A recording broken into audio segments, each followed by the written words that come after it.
오늘 우리가 함께 볼 하나님의 말씀은 출애굽기 3장입니다.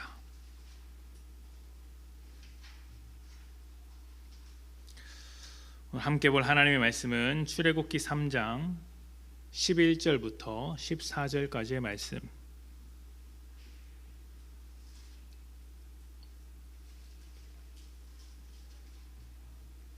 출애굽기 3장 11절부터 14절까지의 말씀. 다 같이 봉독할까요? 11절부터 14절입니다. 시작. 모세가 하나님께 아뢰되 내가 누구이기에 바로에게 가며 이스라엘 자손을 애굽에서 인도하여 내리이까? 하나님이 이르시되 내가 반드시 너와 함께 있으리라. 내가 그 백성을 애굽에서 인도하여 낸 후에 너희가 이 산에서 하나님을 섬기리니 이것이 내가 너를 보낸 증거니라. 모세가 하나님께 아뢰되 내가 이스라엘 자손에게 가서 이르기를 너희의 조상의 하나님이 나를 너희에게 보내셨다 하면 그들이 내게 묻기를 그의 이름이 무엇이냐 하리니 내가 무엇이라고 그들에게 말하리이까? 하나님이 모세에게 이르시되 나는 스스로 있는 자이니라.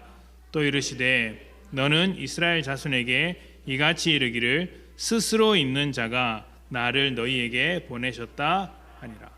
아멘. 자, 모든 이야기에는 핵심적인 주제라는 것이 있습니다. 그래서 그 이야기를 듣고 요약과 정리를 잘하는 사람은 이야기의 주제를 한마디로 정리하기도 하죠. 예를 들면 흥부와 놀부 이야기를 한번 요약해 봅시다. 흥부와 놀부의 이야기를 요약하면 어떤 주제가 나올까요? 뭐라고 하시겠습니까? 그 이야기를 보면 다양한 사건도 있고 사람들 사이에 갈등도 있지만 딱 한마디로 요약하면 착하게 살아라 이것 아닙니까? 그렇죠? 착하게 살아라. 그거 아니면 욕심내면 벌 받는다. 이런 정도의 주제가 있겠죠. 성경도 성경 전체를 관통하는 주제가 있어서 성경을 조금만 이해한다면 한 줄로 요약할 수 있습니다. 자, 여러분이 성경을 한 줄로 요약한다면 어떻게 요약하시겠습니까? 상품을 드릴까요? 하나님은 살아계시다. 네. 사실 정답이 없습니다. 학자마다 다르고 목사님들마다 다르고 성도님들마다 달라서 각자 요약할 수 있겠죠. 저는 이렇게 요약을 하고 싶습니다. 하나님께서 사람을 구원하시는 이야기, 아니면 하나님께서 사람을 사랑하시는 이야기, 이렇게 요약을 하고 싶습니다. 그래서 누가 교회 다니는데 성경이 도대체 무슨 책이냐 이렇게 묻는다면 저는 하나님께서 사람을 얼마나 사랑하는지 기록해둔 책이다. 하나님께서 사람을 구원하기 위해서 어떤 일을 하고 계시는지 기록해 놓은 책이다. 이렇게 말하고 싶습니다. 성경은 구원에 대한 책이죠. 그렇다면 구원이란 무엇입니까? 예전에는 죽어서 지옥에 가지 않고 천국 가는 것, 이것이 구원이다라고 이해를 했습니다. 맞는 말이지만 사실은 굉장히 좁은 이해를 가지고 있는 말이에요. 믿음과 구원이라는 것이 단순히 천국 가는 것, 지옥에 가지 않는 것이 전부라면, 천국과 지옥의 문제를 해결하는 것이 전부라면 지금 현재가 없습니다. 왜냐하면 지금은 천국이나 지옥이 아니니까요. 현실의 삶에 어떠한 영향력도 미치지 못하는 구원이 되는 것이죠. 이것은 생각보다 심각한 후유증을 만들어낼 수 있습니다. 그리스도인으로 살아가는 것이 무엇인지 전혀 고민하지 않다가 그냥 천국에 가는 것, 이 정도로만 받아들일 수 있다는 것이죠. 그리스도인으로서 전혀 고민하지 않고 살아가면은 본능적인 종교성으로 자기가 만든 신앙, 자기가 만든 기독교로 신앙생활을 하게 됩니다. 이 본능적인 종교성이라는 것이 좀 위험한데 이것은 자기 한계를 벗어나서 도움을 구하는 것 정도로 이해하시면 됩니다. 이것을 가장 잘 보여주는 것, 인간의 종교성을 가장 잘 보여주는 것이 기도라는 것입니다. 기도는 기독교의 전유물이 아니죠. 모든 종교의 기도라는 것이 있습니다.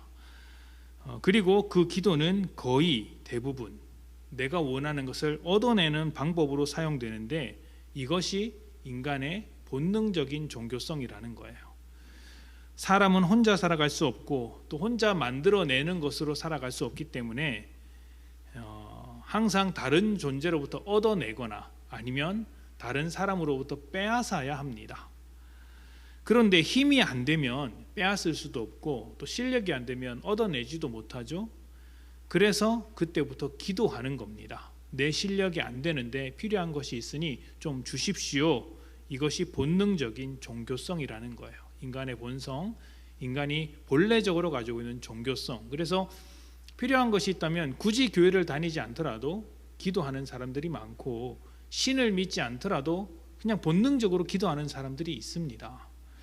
그런데 우리 역시 기독교인으로서 그리스도인으로서 우리 역시 필요에 따라 기도하기도 하지만 더욱 중요한 것이 있죠.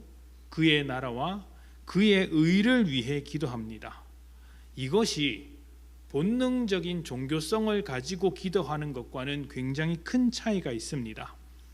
일단 원하는 것이 달라지죠. 본능적인 종교성에 따르면 세상에서 얻을 수 있는 것을 원하고 기도합니다. 하나님의 자녀들은 어떻습니까? 하나님의 나라가 오기를 기다리며 기도를 하죠. 하나님께서 통치하시는 새로운 세상을 원합니다. 그리고 이것이 속히 오기를, 빨리 이루어지기를, 그리고 지금 내 삶이 하나님의 그런 통치를 받기를 원하면서 기도를 합니다. 기도가 완전히 다르죠. 세상을 원하느냐, 하나님의 세상을 원하느냐. 자, 또 본능적인 종교성에 따른 기도는 내가 제일 중요해요. 기도하는 내가 제일 중요해요. 내가 원하는 때에 원하는 결과를 받아내야 합니다.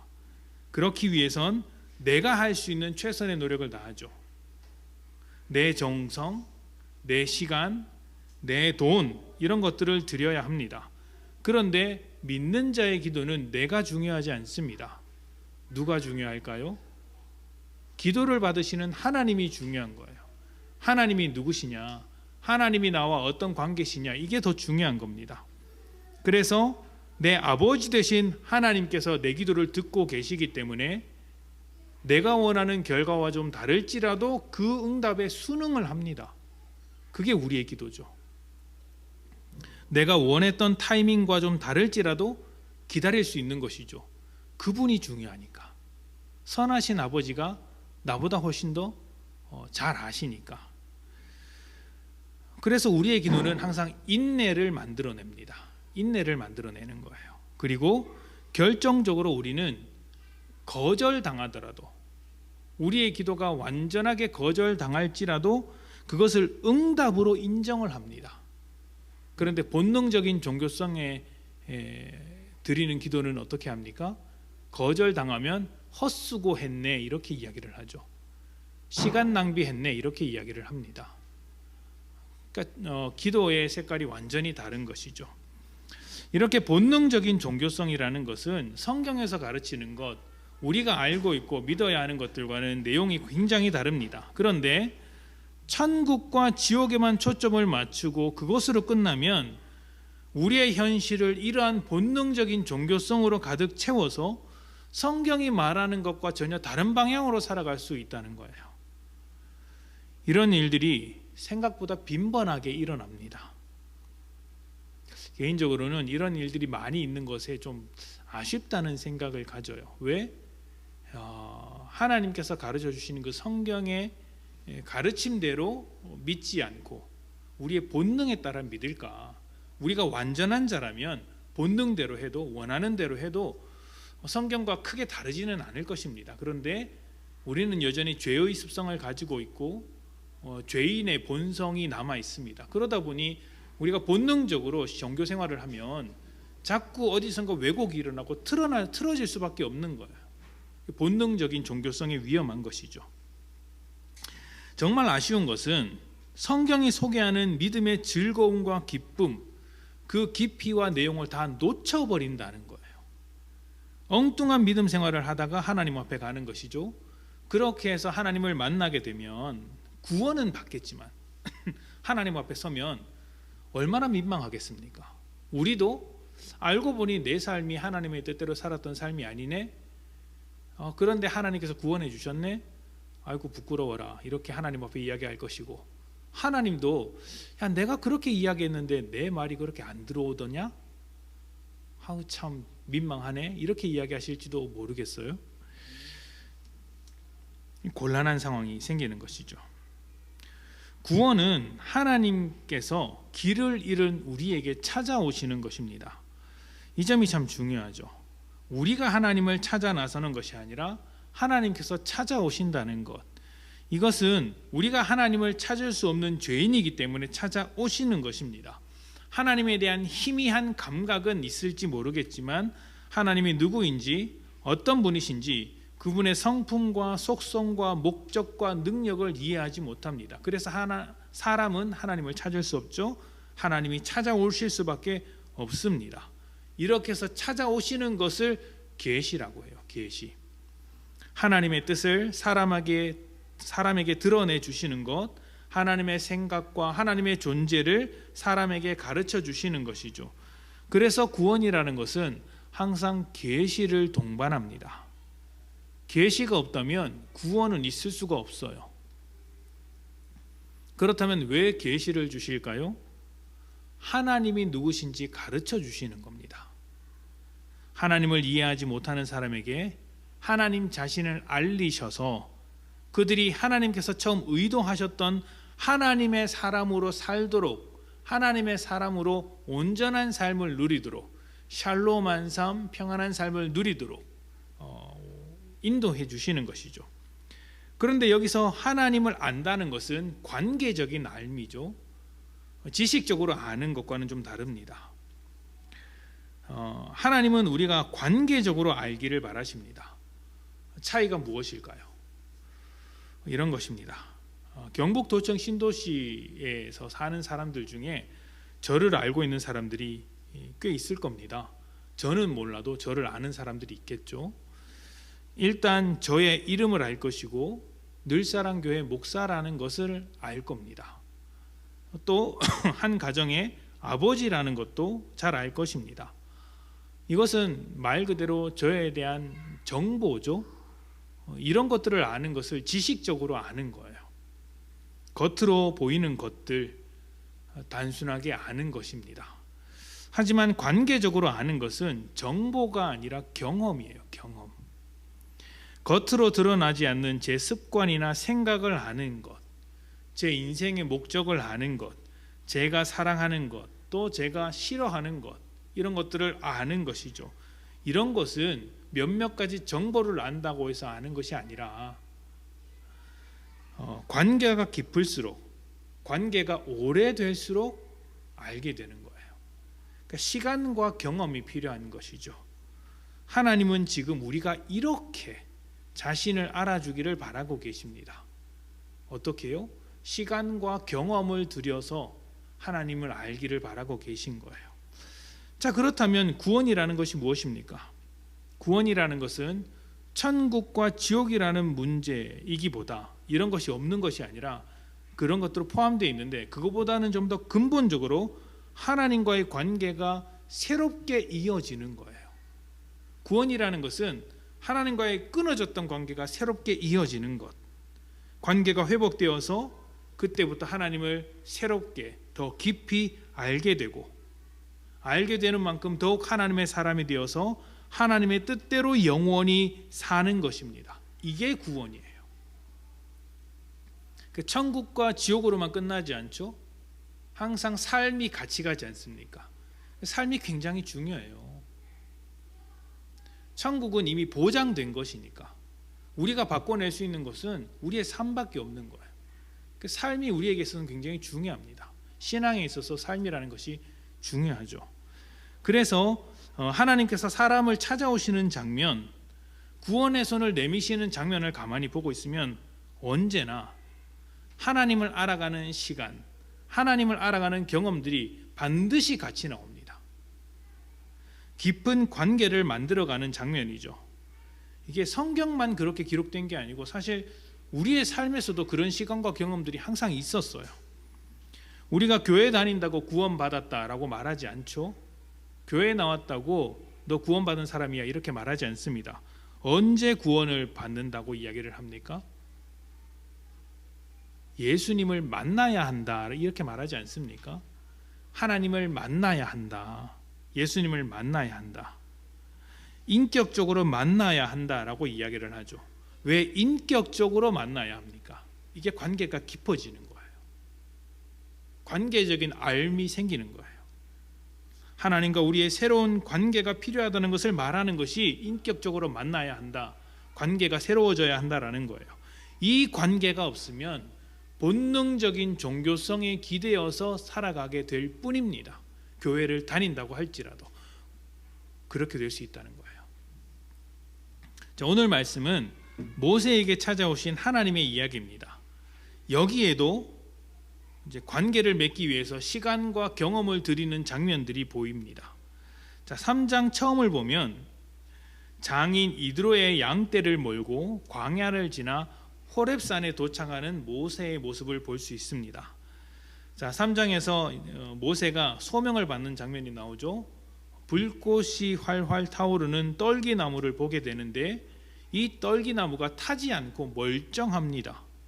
이게 어떤 의미일까요? 불꽃이 스스로 타오르는 모습을 통해 하나님께서 자신을 드러내시는 장면이에요. 불꽃이 떨기나무를 태워서 타오르는 게 아니라 스스로 타오르고 있잖아요. 스스로. 그 스스로 타오르는 모습을 통해서 하나님 자신을 우리에게 가르쳐주고 계시는 거예요. 자, 불꽃을 본 모세가 신기한 마음에 가까이 다가갔는데 그곳에서 하나님의 음성을 듣습니다. 나는 내 조상의 하나님, 곧 아브라함의 하나님, 이삭의 하나님, 야곱의 하나님이다. 내가 이스라엘의 고통스러운 울부짖음을 들었다. 이제 모세 너를 이스라엘 그 백성 가운데 보낼 테니까 너를 통해서 애굽을 이제 벌하고 이 백성을 애굽 땅에서 건져낼 것이다. 이렇게 하나님께서 말씀을 하십니다. 그러니까 모세가 어떻게 반응합니까? 못하겠습니다. 이렇게 이야기를 하죠. 거절합니다. 그리고 오늘 본문이 이 거절 가운데서 나오는 말씀인 거예요. 자, 11절부터 14절을 다시 한번 보도록 하겠습니다. 모세가 하나님께 아뢰되 내가 누구이기에 바로에게 가며 이스라엘 자손을 애굽에서 인도하여 내리이까? 하나님이 이르시되 내가 반드시 너와 함께 있으리라. 내가 그 백성을 애굽에서 인도하여 낸 후에 너희가 이 산에서 하나님을 섬기리니 이것이 내가 너를 보낸 증거니라. 모세가 하나님께 아뢰되 내가 이스라엘 자손에게 가서 이르기를 너희의 조상의 하나님이 나를 너희에게 보내셨다 하면 그들이 내게 묻기를 그의 이름이 무엇이냐 하리니 내가 무엇이라고 그들에게 말하리이까? 하나님이 모세에게 이르시되 나는 스스로 있는 자이니라. 또 이르시되 너는 이스라엘 자손에게 이같이 이르기를 스스로 있는 자가 나를 너희에게 보내셨다 하리라. 아멘. 모세는 오랜 세월을 불황자와 같이 살았습니다. 그 성경에는 나그네와 같은 인생이다라고 이야기를 했는데 그냥 이것은 그냥 불황자, 실패자, 뭐 우리말로 하면 노숙자, 인생에서 완전히 패배한 사람, 이런 뉘앙스죠. 그런 삶을 살던 사람이 애굽의 바로 앞에 선다는 것은 말이 안 되는 것이죠. 무엇을 가지고 서겠습니까? 그에게 군사가 있습니까? 명분이 있습니까? 아니면 바로 앞에 나설 만한 계급이 있습니까? 아무것도 없습니다. 그런데 하나님께서 갑자기 가라고 하시니까 황당한 것이죠. 그래서 못 간다고 버티는 겁니다. 자, 이 장면은 모세가 하나님을 얼마나 모르고 있는지를 가르쳐주는 대표적인 장면이에요. 모세가 하나님을 잘 알고 있었던 사람이 아닙니다. 전혀 몰랐던 사람이에요. 8절에 보시면 하나님께서 뭐라고 이야기하시냐면 내가 직접 내려가서 이스라엘 백성을 건져내고 인도할 것이라고 말씀을 하십니다. 이미 이렇게 말씀을 하세요. 내가 한다. 내가 가서 할 것이다. 애굽의 바로와 싸우시는 것도 하나님이시고 이제 애굽에서 건져내서 가나안 땅으로 들어가게 하시는 것도 하나님이세요. 모세가 하는 게 아닙니다. 하나님이 하실 거예요. 그런데 모세는 마치 자기가 해야 할 일처럼 생각하고 있는 겁니다. 그래서 하나님이 무엇이라고 대답하십니까? 내가 너와 반드시 함께 있겠다 대답하십니다. 모세가 해야 하는 일이 아니라 하나님께서 자신이 해야 하는 일이기 때문에, 내가 해야 하는 일에 너를 보내는 것이기 때문에 내가 너와 반드시 함께 있겠다, 꼭 지켜주겠다 약속해 주시는 것이죠. 그러면서 가르쳐 주신 이름이 무엇입니까? 스스로 있는 자, 나는 스스로 있는 자다, 이렇게 이야기를 하는 겁니다. 자, 스스로 있는 자라는 이름은 여호와 또는 야훼라고 하는데, 사실 이게 정확한 발음은 아니에요. 히브리어는 모음이 없고 자음만 있습니다. 늘사랑 교회에서 늘사랑을 쓰면은 어떻게 쓰냐면 늘에서 모음을 빼고 자음만 쓰는 거예요. 니은, 니을, 사에다가 시옷을 쓰고 랑에다가 리을, 이응만 쓰는 거예요. 그래서 리을, 니은, 리을, 시옷, 리응, 이응을 써놓고 이걸 늘사랑으로 읽는 거예요. 이게 어떻게 읽을 수 있어? 라고 할지 모르겠지만 이건 그 민족의 언어였고 또 문맥에 따라서 이것을 읽어낼 수 있었던 것 같아 보입니다. 그렇게 기록된 성경이 수천 년 전에 기록된 것과 지금 기록이 토시 하나 틀리지 않은 것을 보면 그들은 아주 능숙하게 읽어냈던 것으로 보입니다. 그런데 이제 이렇게 읽어 나갔는데 하나님의 이름을 부를 때는 하나님의 이름이 너무 거룩해서, 우리가 야훼라고 알고 있는 그 이름이 너무 거룩해서 그 이름을 부를 때는 이름을 직접 부르지 않았어요. 그냥 나의 주, 아도니아 이렇게 불렀던 것이죠. 이게 오래되다 보니까 하나님의 이름을 어떻게 발음해야 되는지 다 잊어버린 거예요. 글자만 남아있고 이름을 어떻게 발음해야 되는지 모릅니다. 나중에 마소라 학파라는 학자들이 이 아도니아라는 그 모음, 아도니아의 단어에서 모음을 떼다가 그 하나님이라는 말에 붙인 게 여호와, 야훼 이렇게 나오는 겁니다. 학자들에 따르면 가장 비슷한 그 발음이 야훼가 아닐까라고 생각을 하는데 정확한 건 아니에요. 왜냐하면 그 발음이 남아 있는 것이 아니니까, 아무도 모르니까 그냥 그렇게 부르는 겁니다. 나중에 천국 가서 하나님한테 물어보시면 됩니다. 그때 도대체 뭐라고 가르쳐 주신 겁니까? 전혀 다른 이야기가 나올 수 있겠죠. 자, 중요한 것은 하나님께서 이름을 주셨을 땐 의도가 있다는 거예요. 의도가 있다는 거예요. 그 이름을 그냥 가르쳐 주신 게 아니라는 거죠. 아무 의미 없이 주신 것이 아니고 뭔가 하나님께서 모세에게 그리고 이스라엘 백성에게 가르쳐 주고자 하는 의미가 있기 때문에 이 이름을 주시는 겁니다. 하나님은 지금 자신에 대해서 크게 오해하고 있는 모세에게 자기가 누구인지를 가르쳐 주시면서, 그리고 하나님을 잊어버리고 애굽의 노예로서만 살고 있는 이스라엘 백성에게 하나님이 누구인지를 가르쳐 주기 위해서 가르쳐 주신 첫 번째 이름이 무엇이냐? 나는 스스로 있는 자다인 거예요.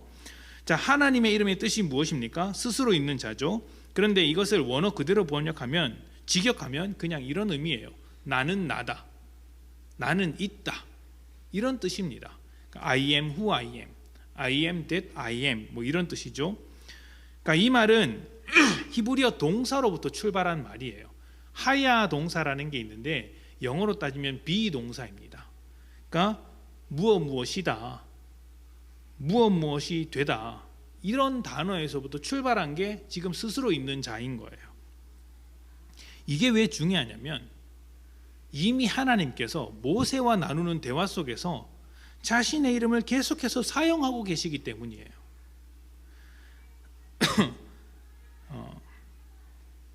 출애굽기 3장 12절입니다. 하나님이 이르시되 내가 반드시 너와 함께 있으리라. 내가 그 백성을 애굽에서 인도하여 낸 후에 너희가 이 산에서 하나님을 섬기리니 이것이 내가 너를 보낸 증거니라. 아멘. 여기서 하나님께서 모세에게 이렇게 이야기하시죠. 내가 반드시 너와 함께 있으리라. 여기서 내가 있으리라, 이것이 하나님의 이름과 똑같은 단어예요. 하야 동사가 들어간 거예요. 내가 있다. 뒤에 4장 12절에 보면 내가 너의 입에 함께 있다라는 말이 나와요. 여기서도 똑같은 그 동사가 나와요. 뒤에 4장 15절에서도 똑같이 이야기를 합니다. 그리고 6장 29절에 가면 또다시 이 이름을 가르쳐 주시죠. 여호와. 지금 하나님께서 모세를 통해 이름을 가르쳐 주면서 정말 말씀하고자 하시는 것은 나는 너희 이스라엘과 한 약속을 다 기억하는 너희 이스라엘의 하나님이고 너희는 내 백성이다. 내가 이스라엘과 함께 하기 위해서 지금 너희에게 찾아왔다. 이렇게 말씀하시는 거예요. 너희는 나를 잊고 있지만 나는 너희와 함께 하려고 너희와 함께 해 주려고 약속을 잊지 않고 지금 너희 곁에 너에게 찾아왔다.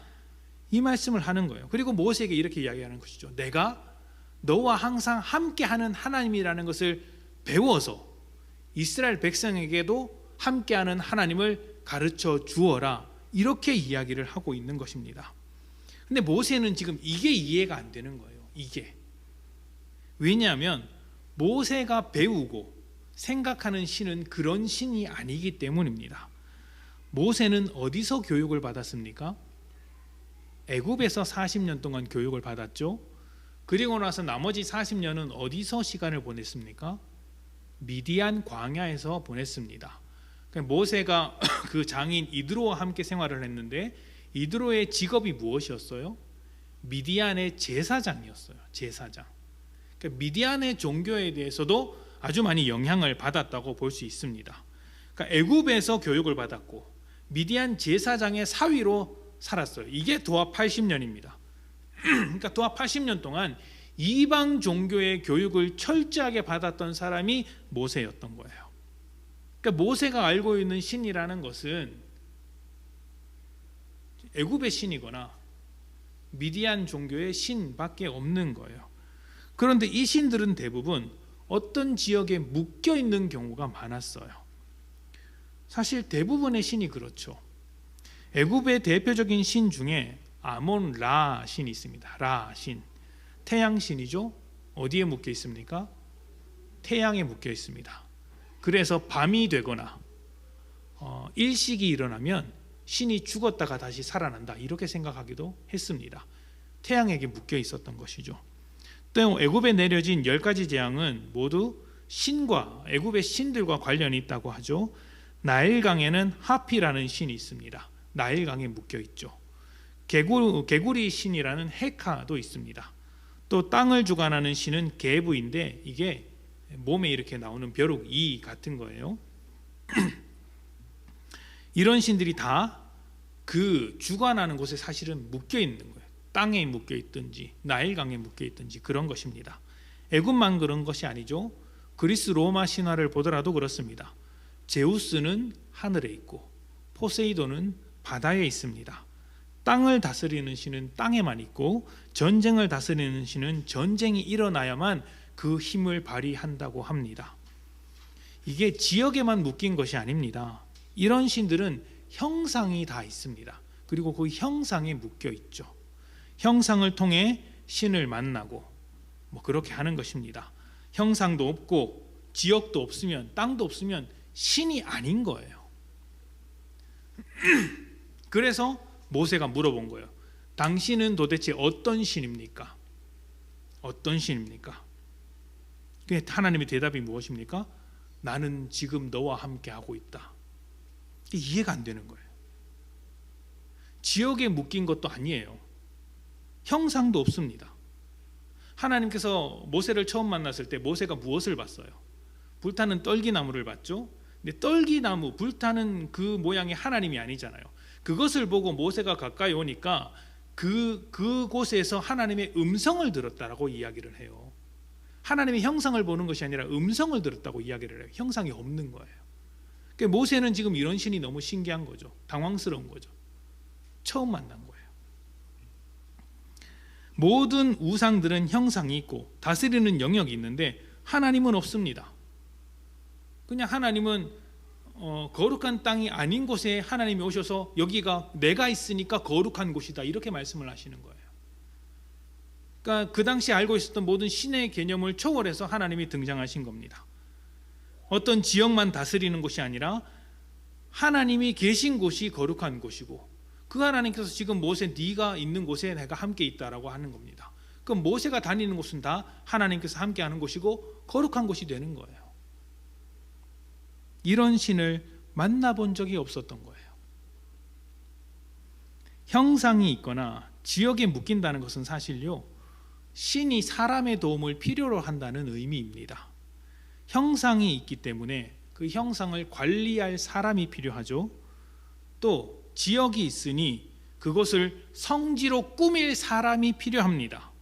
그러니까 신이 사람을 돕는 것이 아니라 사람이 신을 돕는 것이죠. 그렇게 신을 열심히 먼저 도와주면 신이 그것에 감복해서 사람에게 복을 주는 것이었고, 그것이 당시의 신 개념이었고, 사실 오늘날도 별반 다르지 않죠. 수많은 사람들이 그렇게 이해를 합니다. 그런데 지금 모세가 만난 하나님은 오히려 사람을 먼저 돕겠다고 다가오시는 거예요. 너희와 함께 해주겠다라고 찾아와 주시는 거예요. 그러니까 모세는 지금 완전히 새로운 만남을 하고 있는 것이죠. 그동안 자신이 만나보지 못한 신을 만났고 이제 하나님과 새로운 관계를 시작하게 된 것입니다. 하나님께서 모세를 부르신 것은 사용하시기 위한 게 아닙니다. 모세에게 무슨 능력이 있어서 하나님이 사용하시겠습니까? 불황자 아닙니까? 나그네 아닙니까? 출애굽의 여정을 곰곰이 묵상해 보십시오. 어차피 하나님께서 다 하시는 일이었어요. 애국과 싸우시는 것도 하나님, 홍해를 가르시는 것도 하나님, 불평을 들으시는 것도 하나님, 만나를 내리시는 것도 하나님, 물을 내주시는 것도 하나님, 다 하나님이셨잖아요. 모세가 한 일은 없습니다. 모세는 하나님의 말씀을 전달했습니다. 전달. 모세가 하는 일이 없음에도 하나님께서 모세를 부르신 것은 모세에게 하나님이 누구신지를 알리기 위한 것이었고, 모세와 하나님 사이에 특별한 관계를 맺고자 하신 것이었어요. 그래서 모세는 부름받은 것이 축복인 겁니다. 부름받지 않았다면 하나님과 아무런 관계가 아니었을 것이고, 그러면 광야에서 여전히 나그네와 같은 인생, 스스로 고백하는 것처럼 쓸모없는 인생, 보잘것없는 인생, 허망한 인생, 못난 인생, 헛된 인생을 살고 있었을 것이기 때문입니다. 이런 점에서도 우리의 생활을, 우리의 삶, 우리의 믿음을 한번 생각해 보아야 합니다. 하나님은 왜 우리를 하나님의 사역 가운데로 부르실까요? 살기도 바쁜 우리를 왜 하나님 나라를 세워가는 일에 동참하라고 하실까요? 소명이라는 것은 왜 있습니까? 우리에게 일을 시키려고 하시는 것입니까? 그게 아닙니다. 우리에게 하나님을 가르쳐 주려고 하시는 거예요. 하나님을 알리시는 겁니다. 그리고 하나님과 우리의 관계를 더욱 돈독하게 만들기 위해서 하나님의 일하심의 자리로 초대하시는 것이죠. 소명에 대해서 생각할 때 하나님께서 내게 맡기신 일을 한다라고 생각하는 것과 하나님께서 하시는 일에 내가 동참한다고 생각하는 것은 비슷한 것 같지만 차이가 있습니다. 앞의 말은 적극적인 것 같지만 하나님을 배우는 일은 없을 것입니다. 내가 하는 일이니까. 그러나 뒤에 말, 하나님께서 하시는 일에 내가 동참한다라고 생각하는 것은 소극적이고 수동적으로 보일지 모르겠으나 하나님을 배우는 것이죠. 하나님께 끌려다니면서 하나님의 하나님 되심을 알고 하나님과의 관계가 깊어지는 것입니다. 우리는 하나님께 끌려다니는 거예요. 하나님을 알고 하나님과 깊어진 관계, 그것이 훨씬 복된 삶입니다. 그렇죠? 여러분 동의하십니까? 하나님과 함께하며 하나님과 깊어진 관계로 살아가는 것이 훨씬 복된 삶이라는 것을 여러분 스스로 고백하십니까?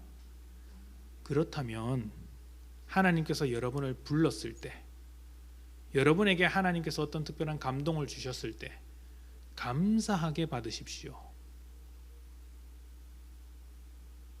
감사하게 받고 그 일에 달려드십시오. 그래야 하나님을 압니다. 하나님, 제가 동참하겠습니다. 제 능력은 보잘것없지만 하나님을 배울 수 있는, 하나님과의 관계가 깊어질 수 있는 시간이니 제가 그 일을 감당하겠습니다 하는 것이죠. 사역의 기회가 있을 때 뒤로 빼시는 건 곤란한 겁니다. 제 능력이 부족해서, 믿음이 부족해서, 이거 굉장히 교만한 말이에요. 내가 하겠다는 말 아닙니까? 하나님께서 광야를 이끌겠다, 내가 광야에서 너희를 건져내겠다, 내가 너희를 인도하겠다라고 말씀하셨는데 사실 제가 능력이 부족해서 잘 못하겠습니다 라고 하는 게 모세였어요. 굉장히 교만한 말이죠. 자기가 하겠다는 말입니까? 겸손이 아니에요. 결과는 중요하지 않습니다. 결과는 하나님의 몫이고 우리는 그 모든 사역을 통해서 하나님을 알아가는 것이죠. 하나님의 마음을 배우고 하나님의 성품을 배우고 또 그러한 과정 속에서 하나님과의 관계가 깊어지는 것이죠. 제가 그 중고등부 사역을 할 때 부끄러운 이야기인데 왜 부끄러운 이야기인지 들어보시면 압니다. 이제 제가 처음 맡았을 때 한 70명이었어요. 4년 제가 나올 때 120명이었어요. 그러니까 숫자는 굉장히 늘었죠. 그러니까 중학생 120명이 모여 있으면 그때 제가 드렸던 예배실이 지금 우리 교회보다 훨씬 큽니다. 빽빽했었어요. 그러니까 자리가 부족해서 선생님들 서 있고 애들 막 이렇게 나와 있고 그랬어요. 그 사역 마지막 해에 한 여름쯤 돼서 그때도 제가 이제 교재를 일일이 다 만들었거든요. 이제 제가 성경 공부하면서 저는 교재를 사서 써본 적이 별로 없습니다. 다 만들어서 썼는데 그때 선생님 중에 한 분이 원래회 때 교재를 가져가서 막 흔들면서 저한테 이렇게 이야기를 하는 겁니다. 제발 이것 좀 하지 말고 제대로 좀 교재로 좀 공부를 했으면 좋겠다고. 아무 소리 안 했죠. 알겠습니다, 죄송합니다 하고 그냥 계속 만들었습니다. 저는 제 나름대로 목표가 있었기 때문에. 그러니까 그 숫자가 늘었는데 겉으로 보면 굉장히 제가 잘한 것 같아 보이지만 사실은 제 능력이 아니고 그 교회가 그때 당시에 좀 부흥하는 교회였기 때문에 또 젊은 세대들이 많이 모이는 교회였기 때문에 중고등학생들이 많이 온 거예요. 그러니까 제 사역의 내용을 뜯어놓고 평가를 들어보면 정말 보잘것이 없는 거죠. 지금 와서 돌아보니까 이제 그 시간을 통해서 제가 하나님을 알고 배워갔던 시간, 그 깊이가 굉장히 컸던 겁니다. 내가 이렇게 사역자로서 능력도 없고 부족하고 실력이 없음에도 불구하고 하나님을 왜 나를 이 자리에 세워두셨는가를 굉장히 고민했던 시간이었고, 그것을 고민하면서 하나님은 그러신 분이구나, 정말 은혜구나, 사랑이시구나, 그리고 하나님이 그렇다는 것을 내가 이 사역의 자리에 서서 배워가는구나, 이것을 알게 되는 것이죠. 그래서 사역의 자리가 축복이구나라는 것을 알게 되는 거예요. 사역의 자리가 축복이라면 여러분의 자리는 더더욱 축복입니다. 여러분도 하나님의 사역에 동참하고 있는 분이니까요. 교회 안에서만 그 사역을 하고 있는 게 아니죠. 가정 안에서도 하나님의 부르심에 동참하고 있는 것입니다. 한 사람의 아내로, 한 사람의 남편으로 여러분은 소명을 받았죠. 부모로서 소명을 받았죠. 직장이 있다면 직장인으로서 소명을 받은 것입니다. 그곳에서 하나님의 뜻대로 살아가면 그곳이 소명의 자리인 거예요. 그러면 그곳에서 하나님을 배워야죠. 감사하게 여겨야죠. 그런데 우리는 종종 하나님을 배울 수 있는 그 귀한 자리, 그 사역의 자리, 하나님께서 부르시는 그 소명의 자리를 자꾸 이제 거절하는 경우가 많습니다. 왜요? 결과적으로는 그곳이 하나님을 배우는 자리라고 생각하지 않고 자꾸 내가 뭔가를 해야 되는 자리로 오해하고 있기 때문이죠. 하나님께서 내게 자꾸 일을 맡기시는구나, 뭔가 자꾸 나한테 시키는구나, 힘들어 죽겠는데 왜 자꾸 시키나, 그런 게 아닙니다. 자녀들에게 공부를 시키죠. 왜 시킵니까? 훌륭한 인생을 살려고 공부를 시키지 않습니까? 자녀들은 그 공부를 일로 받아들입니다. 좀 놀고 싶은데 놀만 하면 공부를 시키고, 약속이 잡히면 공부를 시키는 부모가 참 원망스럽죠. 그런데 누가 현명한 것입니까? 부모님이 현명한 것이죠. 공부를 하지 않으면 그 인생을 훌륭하게 살아갈 수 없기 때문이죠. 하나님께서 우리에게 어떤 소명, 부르심, 사역을 주신다는 것은 우리에게 하나님을 알게 하시는 기회를 주시는 것이고, 하나님과의 관계를 더욱더 깊이 있게 만드는 것입니다. 그러니 부르심 앞에 감사하고 기뻐하는 마음으로 뛰어가야 합니다. 좋은 기회가 왔구나 하고 말입니다. 결과는 상관이 없어요. 결과는 제가 개척 처음 했을 때 이제 이런 이야기를 했었어요. 이 교회가 잘 되면 100% 하나님 덕분이다. 안 되면 100% 하나님 때문이다. 이런 이야기를 한 이야기가 있었어요. 물론 지금은 그렇게 생각하지 않아요. 안 하면 내가 하나님에 대해서 잘못 전해서 그렇겠구나라는 생각이 듭니다. 그렇게 말했던 이유는 한 가지예요. 그러니까 하나님께서 뜻하신다면, 하나님께서 뜻해서 이 교회를 만약에 접게 하신다면 그것으로도 그것을 기쁘게 받아들일 수 있어야 한다라는 생각을 가지고 있었던 거예요. 저는 이 개척에서 사역을 하는 것이 너무나 좋은데 하나님께서 원하신다면 이 자리를 내려놓을 수도 있어야 한다라는 생각을 했던 거예요. 그렇다고 어디 간다는 이야기 아닙니다. 안 갈 거예요. 제가 공개적으로 선언을 했습니다. 다른 교회에서 저를 초빙을 하려면, 담임 목사로 청빙을 하려면 연봉을 10억 이상을 줘야 된다. 그러면 가겠다. 제가 이 내용도 유튜브에 그대로 올릴 거예요. 오라고 한 사람도 없었고 없어요. 우리 교회에서 그만큼 주시면 됩니다. 감사합니다. 마음만 받겠습니다. 자, 제가 왜 그런 이야기를 했냐면, 그 모든 과정들이 우리가 하나님을 알아가는 것이고, 이 결과라는 것은 우리에게 달려있지 않기 때문입니다. 그래서 사역의 결과에 대해서 우리가 부담을 느낄 필요가 없어요. 그냥 우리는 하나님께서 허락하신 자리에서 하나님을 배워가며 배우는 일에 최선을 다하는 거예요. 배우는 일에. 그 주일학교 교사는 주일학교 그 교사로서 일을 헌신하면서 사역을 하면서 하나님을 배워가는 거예요. 그러니까 아이들이 말 안 듣는 모습을 보고 뭘 배워요? 나도 하나님 앞에 이렇게 말을 안 듣는데, 야, 하나님이 나를 이렇게 참아주셨구나, 나를 내치지 않고 여전히 하나님의 자녀로 삼아주시는구나, 이런 것들을 배워가면 되는 것이고, 중고등부 아이들이나 청년들과 대할 때도, 또 이 부족한 목사를 대할 때도 그렇게 보는 것이죠. 야, 저 부족한 목사도 목사로 쓰는데 내 인생을 얼마나 하나님께서 복되게 사용하시겠는가, 이런 것들을 배워가면 되는 것 아니겠습니까? 그렇지 않습니까? 섭섭합니다. 자, 이 모든 일들이 하나님을 알아가고 배워가는 기회들이라는 겁니다. 그러니 부탁드리는 말씀은 그 기회를 놓치지 마십시오. 힘이 들면 하나님 앞에 나가서 새 힘을 달라고 떼를 쓰십시오. 주실 겁니다. 왜 안 주시겠습니까? 하나님의 부르심은 나와 더 친밀해지기를 원하시는 하나님의 간절한 소망입니다.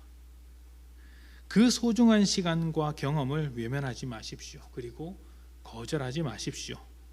하나님께서 부르시는 그 모든 일에 헌신하며 하나님과 더 깊어지는 관계, 그 관계로 살아가시는 복된 늘사랑교회 성도님들이 되시기를 축복합니다. 기도합시다.